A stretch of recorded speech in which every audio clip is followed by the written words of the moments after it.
Hi, I'm John Green. This is Crash Course US History, and huzzah! The Civil War is over! The slaves are free! Huzzah! That one hit me in the head? It's a very dangerous crash course. So when you say don't aim at a person, that includes myself? The roller coaster only goes up from here, my friends. Huzzah! Mr. Green, what about the epic failure of Reconstruction? Oh, right. Stupid Reconstruction, always ruining everything.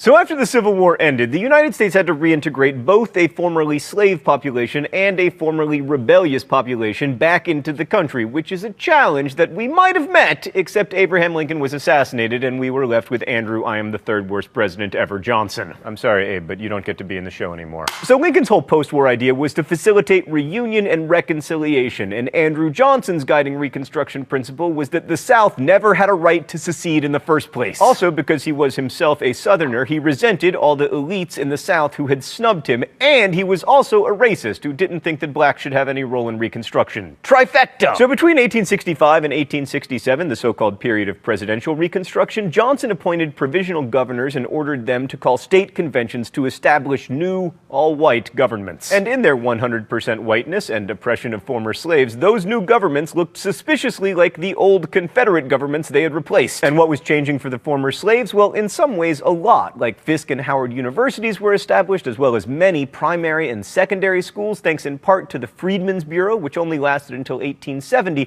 but had the power to divide up confiscated and abandoned Confederate land for former slaves. And this was very important because to most slaves, land ownership was the key to freedom, and many felt like they'd been promised land by the Union Army, like General Sherman's Field Order 15 promised to distribute land in 40-acre plots to former slaves. But that didn't happen, either through the Freedmen's Bureau or anywhere else. Instead, President Johnson ordered all land returned to its former owners, so the South remained largely agricultural, with the same people owning the same land, and in the end, we ended up with sharecropping. Let's go to the thought bubble. The system of sharecropping replaced slavery in many places throughout the South. Landowners would provide housing to the sharecroppers. No, thought bubble, not quite that nice. There you go. Also tools and seed, and then the sharecroppers received, get this, a share of their crop, usually between a third and a half, with the price for that harvest often set by the landowner. Freed blacks got to control their work, and plantation owners got a steady workforce that couldn't easily leave because they had little opportunity to save money and make the big capital investments in like land or tools. By the late 1860s, poor white farmers were sharecropping as well. In fact, by the Great Depression, most sharecroppers were white. And while sharecropping certainly wasn't slavery, it did result in a quasi-serfdom that tied workers to land they didn't own, more or less the opposite of Jefferson's ideal of the small, independent farmer. So the Republicans in Congress weren't happy that this reconstructed South looked so much like the pre-Civil War South, so they took the lead in Reconstruction after 1867. Radical Republicans felt the war had been fought for equal rights and wanted to see the powers of the national government expanded. Few were as radical as Thaddeus Tommy Lee Jones Stevens, who wanted to take away land from the Southern planters and give it to the former slaves, but rank-and-file Republicans were radical enough to pass the Civil Rights Bill, which defined persons born in the United States as citizens and established nationwide equality before the law regardless of race. Andrew Johnson immediately vetoed the law, claiming that trying to protect the rights of African Americans amounted to discrimination against white people, which so infuriated Republicans that Congress did something it had never done before in all of American history. They overrode the presidential veto with a 2/3 majority, and the Civil Rights Act became law. So then Congress really had its dander up and decided to amend the Constitution with the 14th Amendment, which defines citizenship, guarantees equal protection, and extends the rights in the Bill of Rights to all the states, sort of. The amendment had almost no Democratic support, but it also didn't need any, because there were almost no Democrats in Congress on account of how Congress had refused to seat the representatives from the new all-white governments that Johnson supported. And that's how we got the 14th Amendment, arguably the most important in the whole Constitution. Thanks, Thought Bubble. Oh, straight to the mystery document today? All right. The rules here are simple. I guess the author of the mystery document and try not to get shocked. All right, let's see what we got today. Section 1. Be it ordained by the police jury of the parish of St. Landry that no Negro shall be allowed to pass within limits of said parish without special permit in writing from his employer. Section 4. Every Negro is required to be in the regular service of some white person or former owner who shall be held responsible for the conduct of said Negro.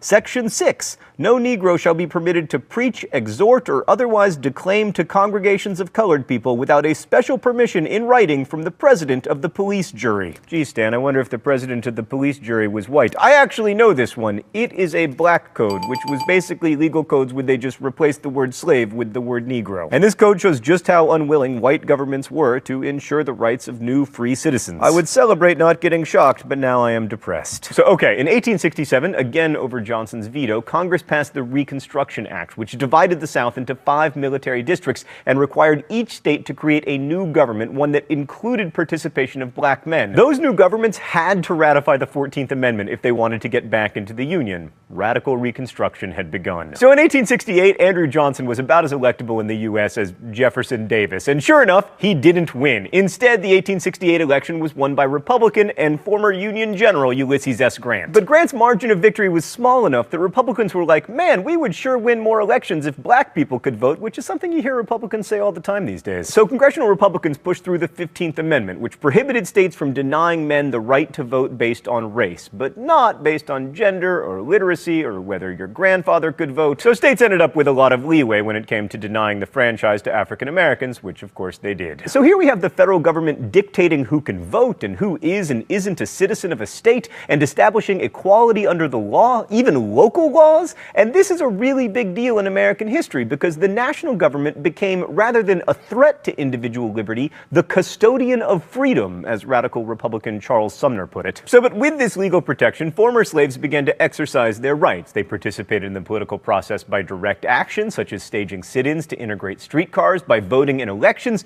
and by holding office. Most African Americans were Republicans at the time, and because they could vote and were a large part of the population, the Republican Party came to dominate politics in the South, just like today, except totally different. Now, Southern mythology about the age of radical Reconstruction is exemplified by Gone with the Wind, which of course tells the story of Northern Republican dominance and corruption by Southern Republicans. Fortune-seeking Northern carpetbaggers seen here, as well as Southern turncoat scalawags, dominated politics, and all of the African American elected leaders were either corrupt or puppets or both. Yeah, well, like the rest of Gone with the Wind, that's a bit of an oversimplification. There were about 2,000 African Americans who held office during Reconstruction, and the vast majority of them were not corrupt. Consider, for example, the not corrupt and amazingly named Pinckney B.S. Pinchback, who from 1872 to 1873 served very briefly in Louisiana as America's first black governor, and went on to be a senator and a member of the House of Representatives. By the way, America's second African American governor, Douglas Wilder of Virginia, was elected in 1989. Having African American office holders was a huge step forward in terms of ensuring the rights of African Americans, because it meant that there would be black juries and less discrimination in state and local governments when it came to providing basic services. But in the end, Republican governments failed in the South. There were important achievements, especially a school system that, while segregated, did attempt to educate both black and white children. And even more importantly, they created a functioning government where both white and African American citizens could participate. According to one white South Carolina lawyer, we have gone through one of the most remarkable changes in our relations to each other that has been known perhaps in the history of the world. That's a little hyperbolic, but we are America after all.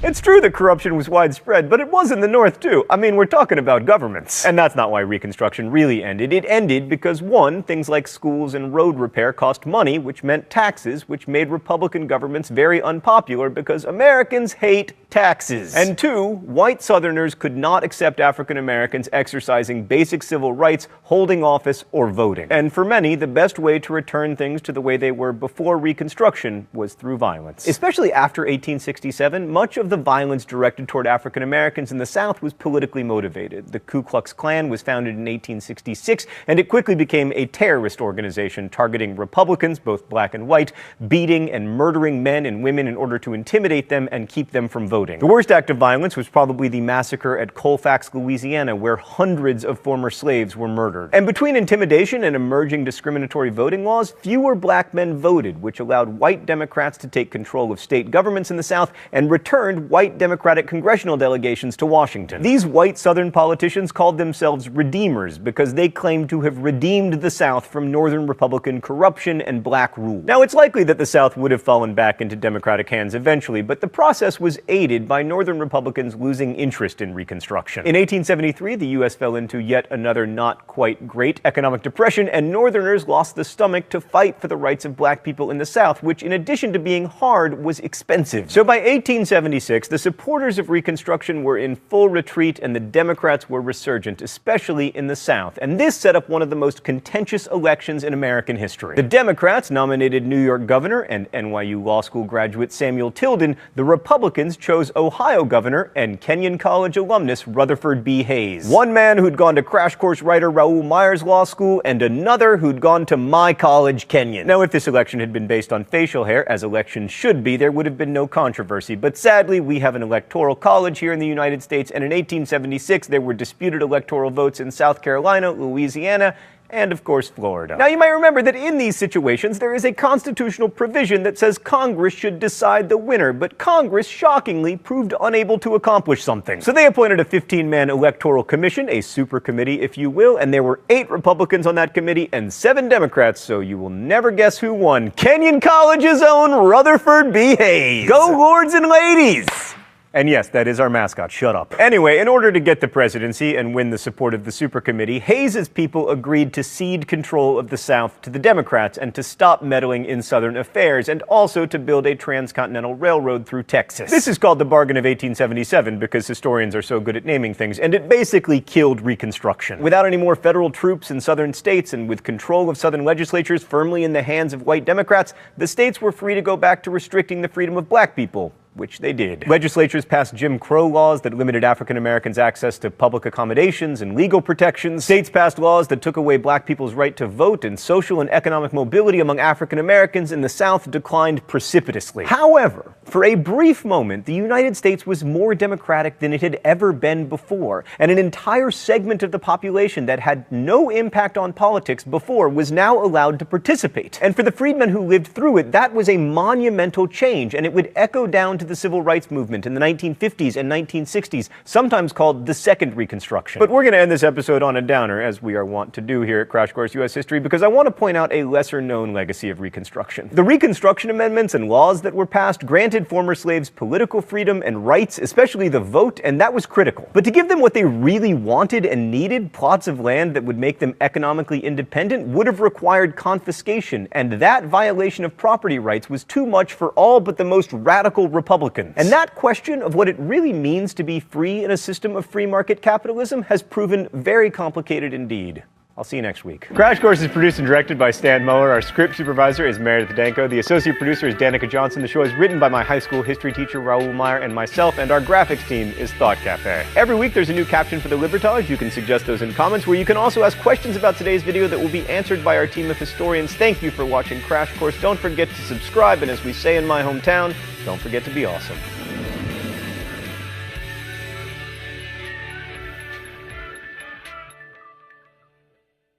To the Freedmen's Bureau, which only lasted until 1870, but had the power to divide up confiscated and abandoned Confederate land for former slaves. And this was very important because to most slaves, land ownership was the key to freedom, and many felt like they'd been promised land by the Union Army, like General Sherman's Field Order 15 promised to distribute land in 40-acre plots to former slaves. But that didn't happen, either through the Freedmen's Bureau or anywhere else. Instead, President Johnson ordered...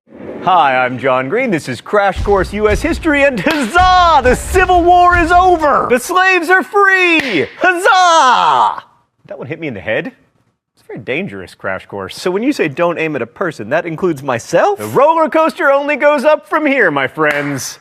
Huzzah! Mr. Green, what about the epic failure of Reconstruction? Oh, right. Stupid Reconstruction, always ruining the so-called period of Presidential Reconstruction. Johnson appointed provisional governors and ordered them to call state conventions to establish new, all-white governments. And in their 100% whiteness and oppression of former slaves, those new governments looked suspiciously like the old Confederate governments they had replaced. And what was changing for the former slaves? Well, in some ways, a lot. Like Fisk and Howard universities were established, as well as many primary and secondary schools, thanks in part to everything.